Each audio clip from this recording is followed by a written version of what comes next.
the new frames bolted in place, it was time to make some shorter sister frames. These were going into the boat to bridge the gap between the old and the new frames. I was using one of the old frames that had snapped when I had tried to steam bend it.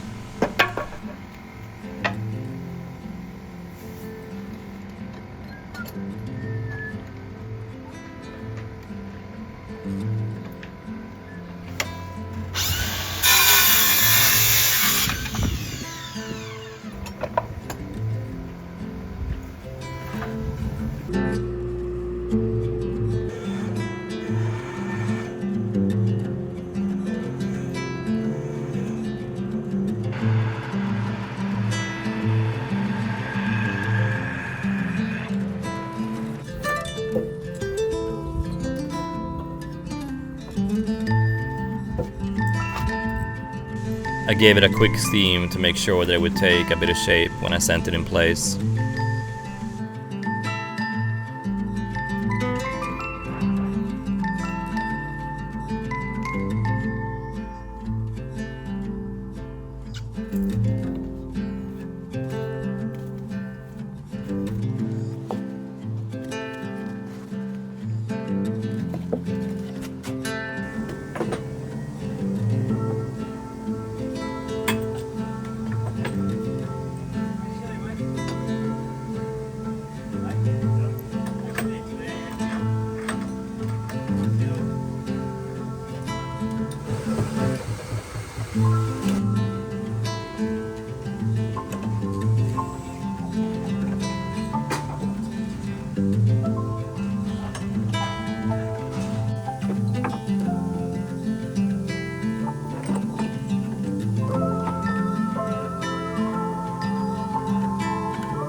I was doing the same procedure to the sister frames, bolting them in place with hot-dipped galvanized bolts.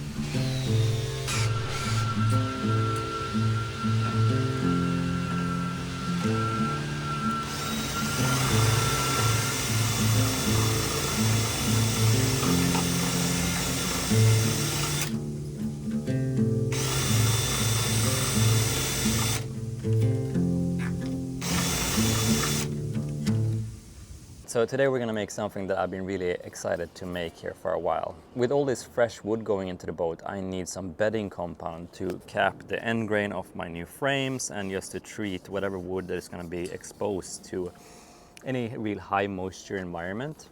So I've been really lucky to get a hold of some raw beeswax. And this will be mixed together with some imported äkta trätjära, or pine tar as it's known in English, and raw linseed oil, and both of these are nice Swedish products. Before I start mixing this stuff up, I need to purify this beeswax. As you can see, it's pretty filthy. There's a lot of impurities in this wax that I want to get out of this before I actually mix it in with my linseed oil and my pine tar. To do that, I've gotten some cheesecloth here. So what I'm gonna do is we're gonna put some of this wax in the cheesecloth, put it in a warm water bath, and the idea is that all the impurities are going to stay inside this cheesecloth pouch, and all the pure beeswax will float out and form a solid puck on top of the water. So let's get this started.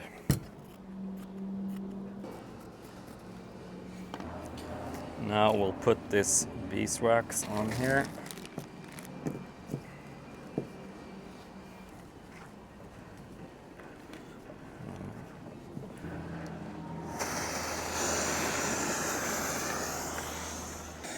Now all I needed to do was just let this boil up until all the wax had left the pouch. Now I should have a bunch of clean beeswax here. So now I just need to wait for this to cool down, and all the wax should harden up and separate from the water. Let's see how this is doing. It's been cooling for about 15 minutes and check it out. That is looking pretty neat. A lot clearer than it was. Still a bit of impurities in here, but definitely good enough to go into a 75-year-old boat bilge.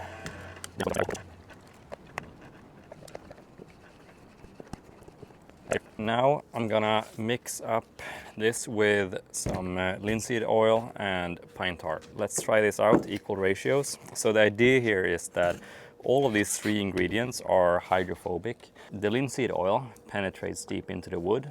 The pine tar is really good for keeping any microbes or funguses away. Back home in Sweden we use pine tar on our log homes, and that keeps them pristine forever pretty much. And then the wax, you know, also hydrophobic, and it will help kind of add some tackiness to this. So let's measure up about a cup's worth of wax here.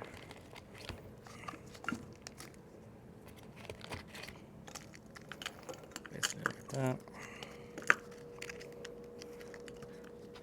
And then our pine tar.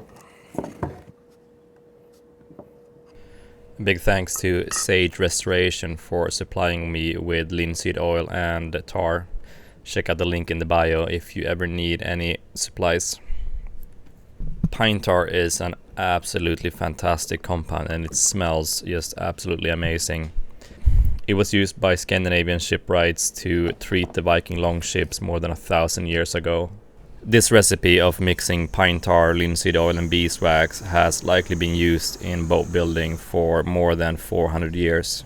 No modern toxic compounds, just old natural resources. Now I'm going to take this off the heat and then let it cool, and we'll see what the viscosity is like. And if it's too liquidy like this, we'll definitely add a lot more wax to it. So it's had time to cool, and I've already tried it out, and as you can see, it covers the end grain perfectly, caps it, and it should penetrate into the end grain to really protect it. It's really easy to apply this stuff, and it's a little bit of heat and it will go even further into the wood. And then as it cools, it'll kind of wax up and be stuck in place. Success. Now I'm just going to transfer this to my container, and then we can go apply it to the boat.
So I got my scissors in place here. Now next up I'm going to fare in my new frames, and then I'm going to strike a batten here and make sure that everything lines up perfectly.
time to take a short break from the boatyard. I'm very lucky to have friends who have wooden boats, and today we're heading out to the Gulf Islands for a quick weekend on board Silver Mist, another wooden boat owned by my friend Neil.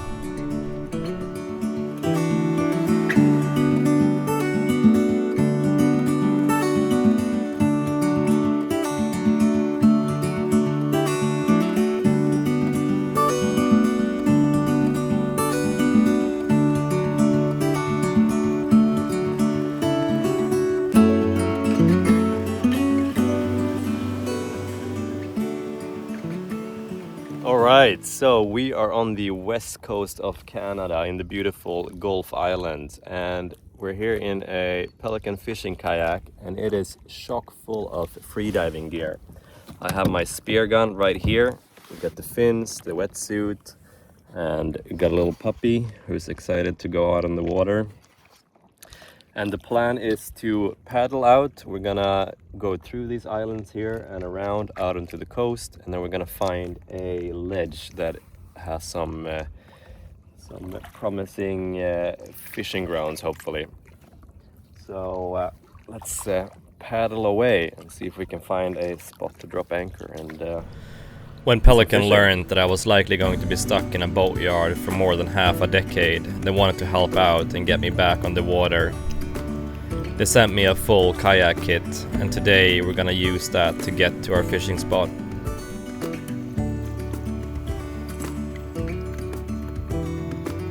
So this is the Pelican Catch Mode 110 TR, and Pelican sent this over and they've let me test this out for pretty much 6 months right now, and I have to say I am really impressed with this piece of gear.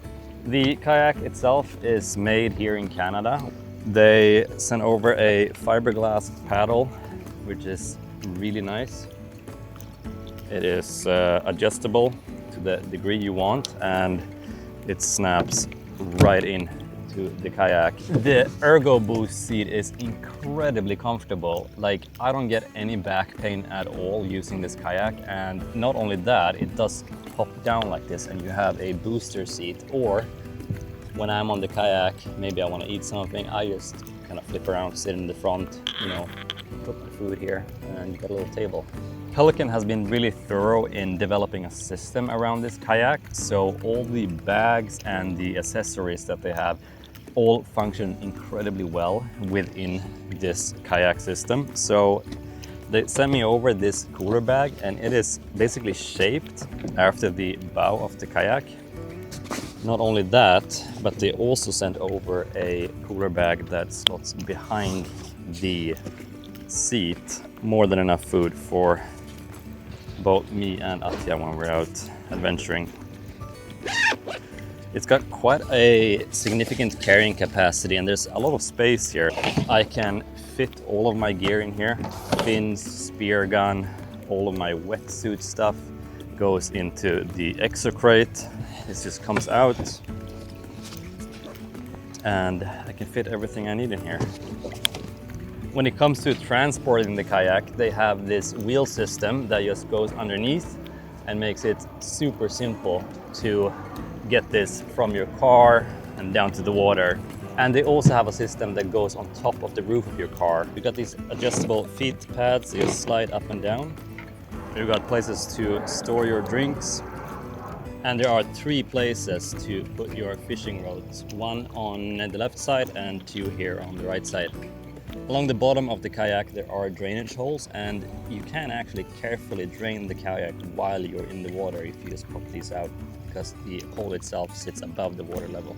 Now, if you want to get your own setup just like this one, check out the link down below and use the code FAST15 and you'll get 15% off for the month of August to get exactly the same setup that we have here.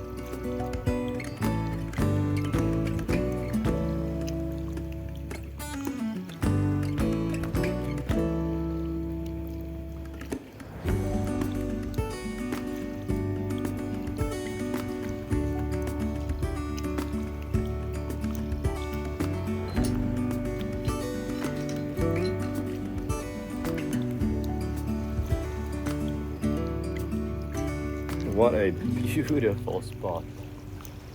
Look at these formations, wow. I'd like to sleep up there one day. That's amazing.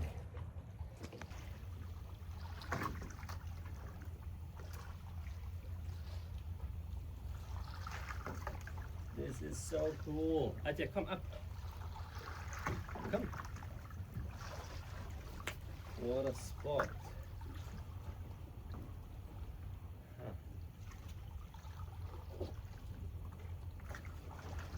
Hey. Wow, I can't get over how beautiful this spot is. Now I'm gonna get some water in me and in the puppy. You thirsty? And then suit up. There you go.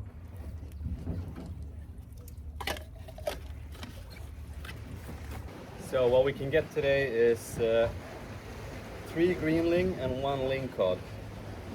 And I'm really hoping for that lingcod, because that would be a feast. Now we'll see how deep I go, because I'm doing this solo. I'm kind of breaking the one golden rule, so I might not push it too hard, but we might get lucky. I know the greenling are shallow, the lingcod, they can go a bit deeper.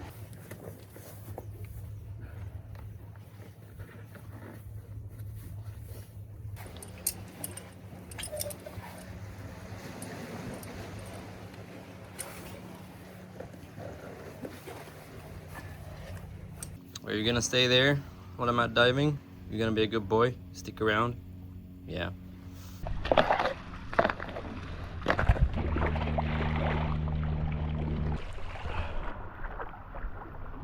Okay. So the reason why I'm doing all of this, restoring the boat, learning as many crafts as I can, and now getting into spearfishing, is because for a very long time I've had this deep-rooted yearning for self-reliance. By now I think it's getting clear for most people that the system that we built is not very healthy, neither for us as people or for the planet as a whole. And while I'm still of course dependent on this system, I feel like something like learning how to spearfish is at least a step in the right direction for me, towards the goal of hopefully one day being able to provide at least the food that I eat with my own hands.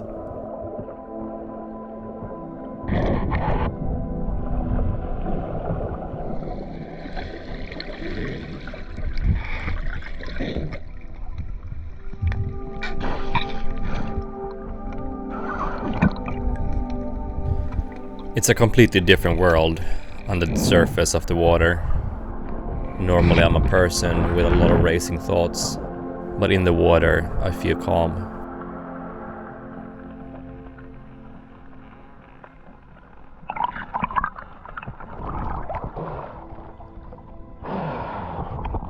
Hey puppies, you good boy? You good boy? But as soon as you spot a sizable fish, the calmness is exchanged for adrenaline, and what was meditation turns into a hunt.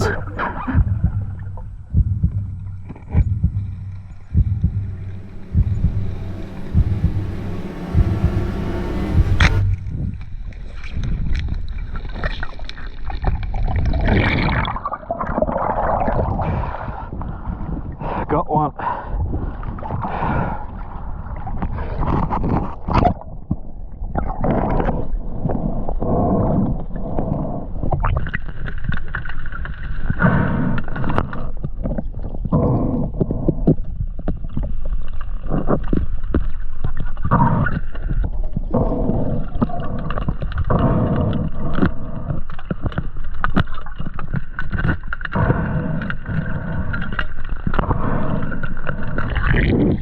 There was a lot of fish down there, and I took another shot on a bigger greenling, but I unfortunately missed. I'd also missed the fact that rockfish were open in the area, and if I had known, I would have been able to get a few of those too. Atya! Atya! Atya! Good boy, lay down.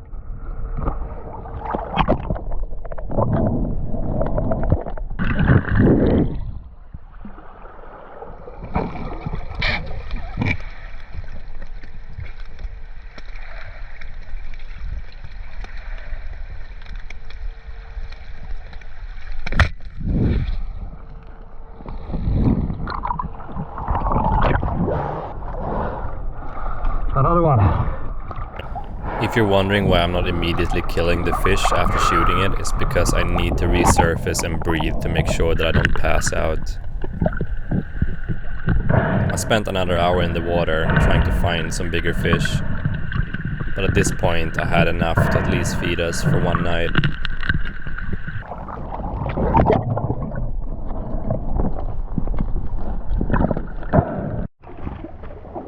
What's up? Have you been waiting for me?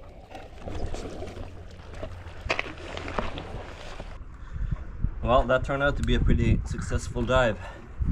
Must have been an hour and a half. God, I love being in the water, but I'm feeling a little bit sore. Okay, let's inspect our harvest. Here's the first one. It's not huge, but that's a good meal for one person. And then I got this second one. A bit bigger. And then there was one that might have been twice the size of this one. And I missed my shot, and then he was very skittish after that. Two good fishes.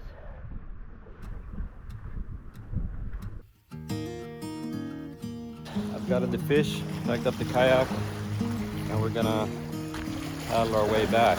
And tonight we'll eat some fish.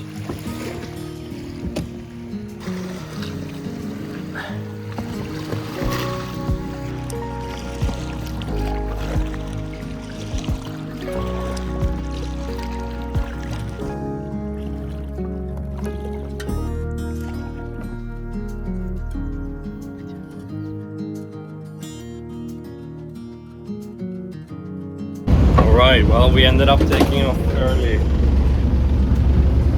in the sunset here. We're gonna do a night crossing. It's gonna be really windy tomorrow and for the next kind of week or so. So I'm just eating food. We're gonna do shifts and we're gonna arrive in the middle of the night. We couldn't take the risk of staying another night with possibly getting locked out there for over a week. I have a boat to build. So back to the boatyard we went.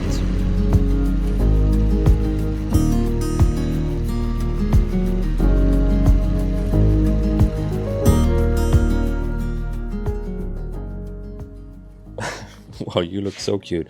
Well, that's it for today's episode. I really hope you enjoyed it and that you enjoyed coming on one of our little adventures. I know I really enjoyed getting out of the yard. That is quite rare these days. But it was nice, get out diving and getting some fish. Now in the next episodes we are going to make and install the ring timber in the transom. So that's going to be pretty exciting. Now as always, if you want to help make this show possible, then check out the Patreon down below. And if you want to help support the boat, check out the GoFundMe. Huge thanks to Pelican for supporting us with this kayak rig. I really enjoyed the adventures that we're having on it, and I know Atya is enjoying going for a paddle too. So we're going to be using that a lot more in the coming videos. Now, thank you again for watching, and I hope to see you in the next episode.